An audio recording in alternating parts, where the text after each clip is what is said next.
Hello and welcome back to another brand new episode of Career Mode. Today's episode we will have Qatar 2 and let's hope we can make some small improvements on race 1. Let's get into the action. So here we are in Q1. We have a minute and a half left in the session. Current lap time of 1:34.0, not good enough to get me into the top 2. So we have a flying lap here, our last lap of the session. Unfortunately for the whole of qualifying, I don't have any audio of the game. A small little glitch on my behalf cost me all my audio, so it's sorted for the race. So we'll have bike audio for the race, but unfortunately in my qualifying lap here, I don't have any audio. But as you see coming through the first sector, I'm up by 3 tenths. I'm actually going to go 2 tenths in the red, so brilliant first sector over Jack Miller, who's surprisingly race 1 winner, is in Q1 this week. Like a small error there on slightly wide, but as you can see we're up by almost half a second as we come into turn 6, so we're halfway around the lap now and we're on for a great lap time. So we're about half a second off of Jack Miller, so being 0.7 under is pretty much, you can see we're another quarter of a second under Jack Miller's time. Second place man Taka Nakagami has just crashed as well, so that means he's not going to improve. So if I can get close, and unfortunately Rossi has crashed as well, so a lot of people crashing ahead of me trying to get lap times in. So we're still just about half a second under our previous best. So come into the fast turn 12. Now we are just on schedule to match Jack Miller's time of a 52.5. Coming into the penultimate corner now. We are still quite a way under what my previous did. If I can hold this line, I should be able to get into Q2. Come out the last corner up to the line. And we are 6.5 tenths under at the moment. That should put us top of the session if we hold it. And it does. We're into Q2 for the first time this season. Right, here we are. I left it right to the last second because I was contemplating not even going out because I don't know if I'll even have pace to out-qualify anyone in this session. But I said I'll give it one go. I saved the soft till the end of the session and went out when the track was at its best. Now here we are. We are currently last of any of the runners behind Marc Marquez and the best of the Aprilias, Aleix Espargaro. So Jack Miller followed me through in Q1 with a 52.5, and now he's top with a 52.0, so he found half a second in Q2. We're bang on his time in sector 1, so once again we're showing we're quite strong in the opening sector of the lap.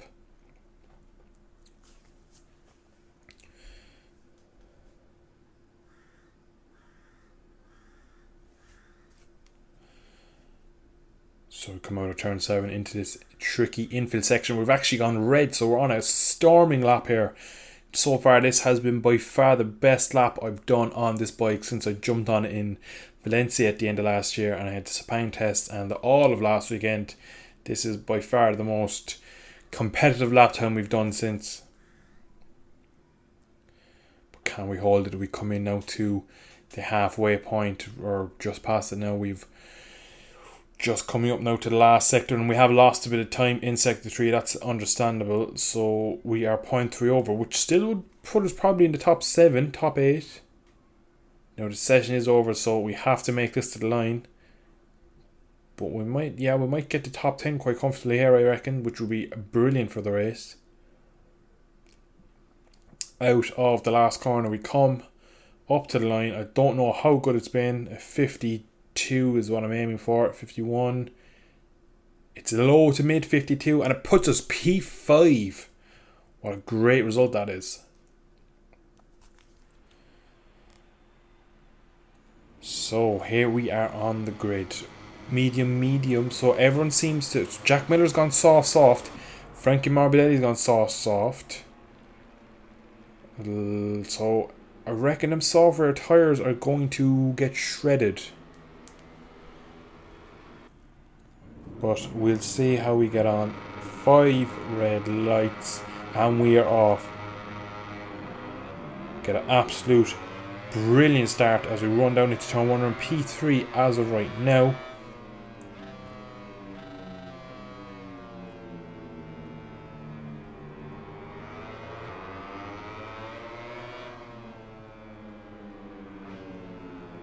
So we drop back as far as P5. Very tense opening sector of the lap.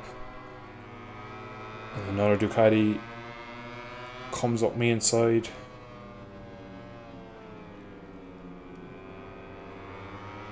So we just need to get into a rhythm now, as I always say. Get in rhythm, tuck in behind, and try not to make any mistakes. There has been a crash further back.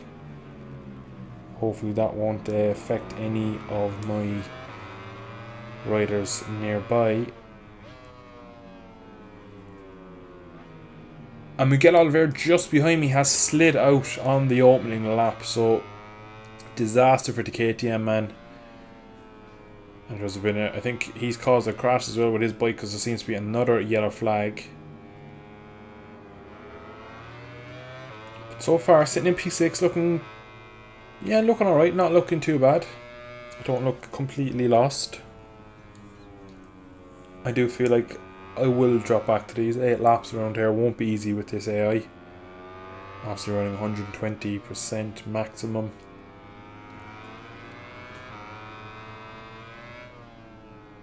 So as we come around to complete the first lap, we have a nice gaggle of riders. We have the best of the Suzukis of Alex Rins behind me. Then it's the other Aprilia, so latest Pagaro. So we're going to just dump a bit of fuel down the straight, try and keep it Jorge Martin. The Ducatis are very, very quick around here, so if we can get into the rhythm and follow them, we would have a brilliant race. But I do feel we're going to probably drop out of the top 10. I'm not quite sure we'll be able to beat our P13 or P12 we got from round 1. I think that was a big fluke with that massive crash that we gained our 4 spots. So once again, if I can score points here today, I'll be quite happy. Don't think a top 10 is really on the cards. The Aprilia just isn't good enough at the moment, but we will work towards a better bike. Maybe Ducati would not be fabulous. But nonetheless, right now it's Aprilia. We need to focus on developing this, and we can see maybe we can develop it into one of our bikes that would suit my style.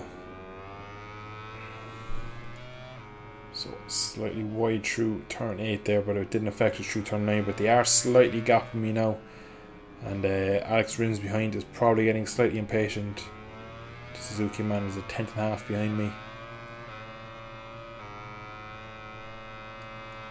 Is he going to try it into turn 12? No, I think it's better of it, but he's still there. He could try it anywhere, really. He's that close. It's going to come. And just as I said, he's going to go for it. And he does, right on cue. So again, now if I can just kind of sit behind him, follow him around, and hopefully he'll pull me forward using his pace. Oh, to get on the inside curb. That's ruined our run as we touch the AstroTurf, and we've lost the position to Maverick Vinales. Now we're going to put the fuel back up just to keep with the Yamaha as we just slide up his inside. Hard on the brakes down into turn 1. Going to run it wide. Probably going to pass. Yeah, probably going to get passed, I said, by Maverick, and he does follow through. So P8, we've dropped a handful more positions here on lap 3 now. Again, main goal is just to stick with them. In sector 1 here, I'm probably up there with the fastest of them. It's just the rest of the lap. It's quite tricky around this Qatar Doha track.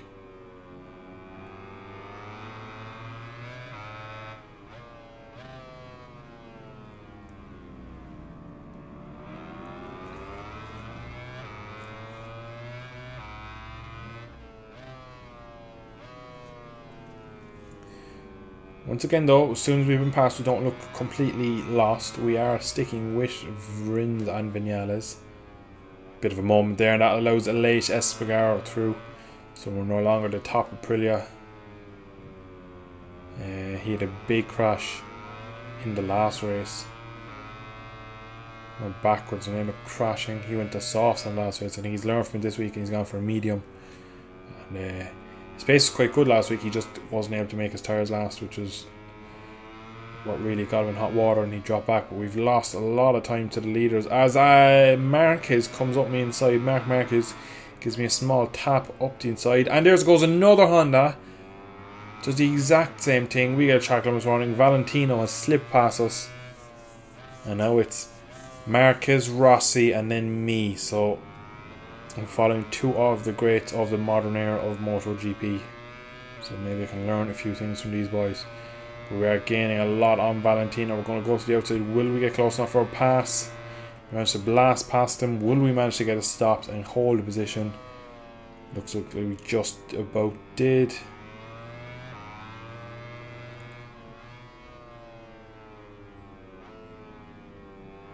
Now, I do expect Rossi to probably have a go into turn 4 here. The area are very, very strong into this braking zone here, and just very fast through the right-hander here. Just double hoop there. They always seem to pass me. And there he goes. Not really surprised. He's probably better off, and I just having him right in front of me. I'll be able to use him as a bit of a marker.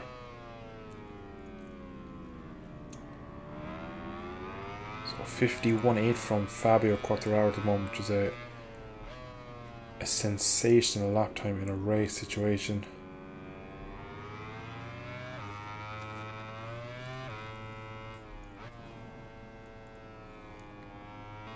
So we're hanging with Rossi. Valentino isn't gapping us. We're around halfway through the race now. So our tyres will probably start sliding away now from us. All I do know is Paul Espargaro behind me on the Honda is on a software, so even if he does catch me and pass me, I do suspect he won't go far before having tyre issues and coming back to me.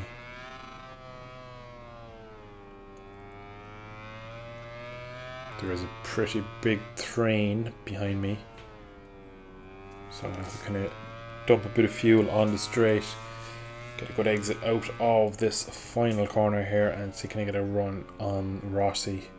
Maybe get a small bit of slipstream, probably just a bit too far back. Yeah, we're too far back for the slipstream, but get a good run nonetheless. We dipped down into the 52s at 52.9 for me, so not too bad. Just kind of what you'd expect in a race situation. We've pulled a good bit of time back on Valentino early in this lap. Once again, he pulls away into this sector here.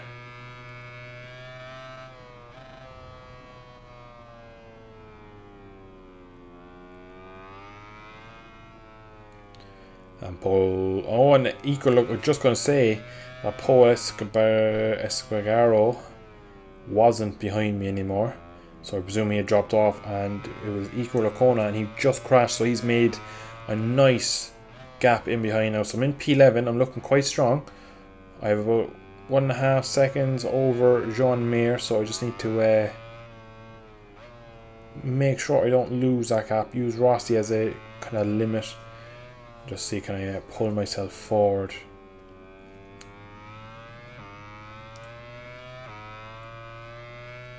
Now it will be interesting as well to see if Jack Miller will start coming back to me soon. He did go for double softs, which is really not what you want. Surely them tyres won't last, and that he will start coming back towards me. Get a track limits warning through the fast right, so that's not ideal. Realistically only get one more before we get the penalty, so we need to do our utmost now to keep it clean.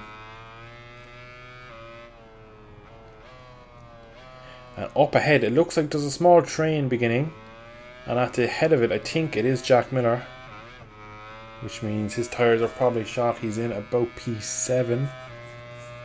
So maybe if we just slightly up our pace, take a few more risks, could we get onto the back of Rossi and could we pass him? You can see just there at the top there's a... Actually I think he's just been passed by Leish Espargaro. Yeah, so that must be Jack Miller. Yeah, and he looks like he's in terrible issue because Alex Rins was going around the outside, so won't be long before Marquez gets his way and gets past him. So maybe by the end of this lap, could we catch and pass Jack Miller? His pace seems horrendous since his tyre drop off.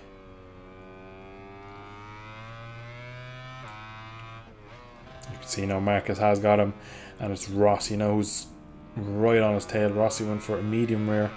There's a crash. It looks to be further back again. Doesn't seem to be anyone in front down. We're on quite a good lap. We are heavily under.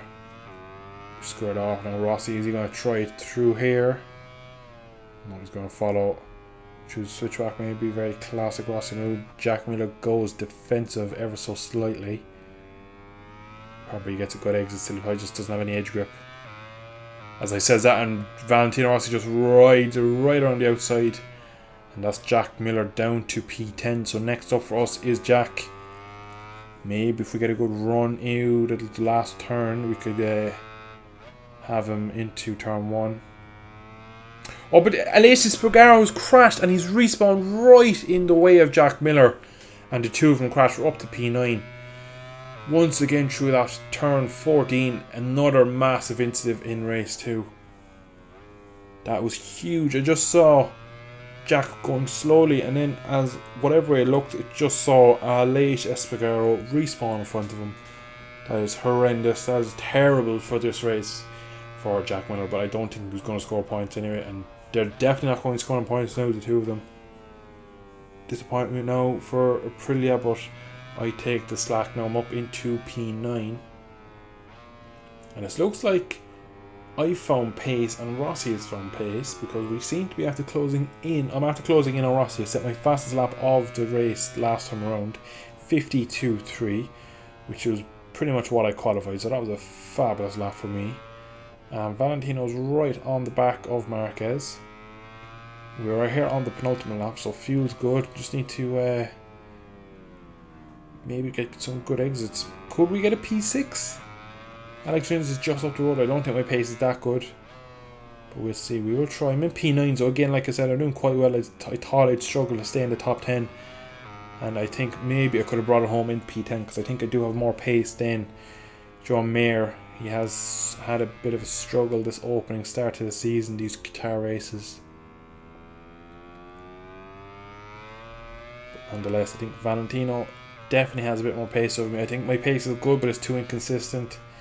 So I don't think I'll have anything to do with the battle for 7th between Marquez and Rossi. You know, Rossi is really up for it. He is on the back of Marquez. Will he be able to maybe get him into turn 1?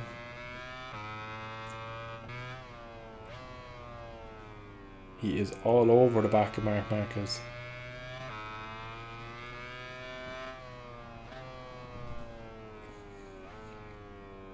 As we get a good run now onto the pit straight for the final time now, as we start the last lap. Barreling down to turn 1 at over 205 miles an hour. Hard on the brakes. We actually make up a very good chunk of time on Rossi. Slightly wide, but we can square it off for a good exit.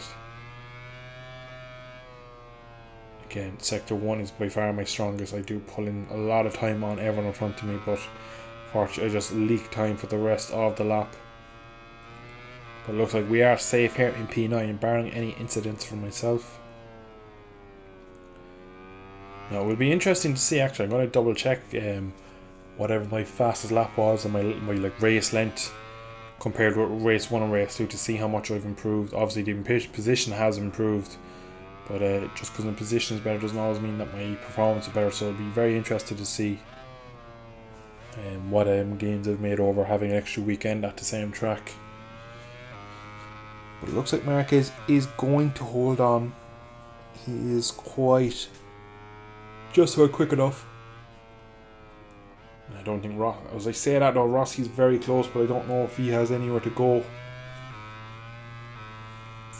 Maybe go for lunge in the final sector. Our race is done. We don't have the pace. We can't get there.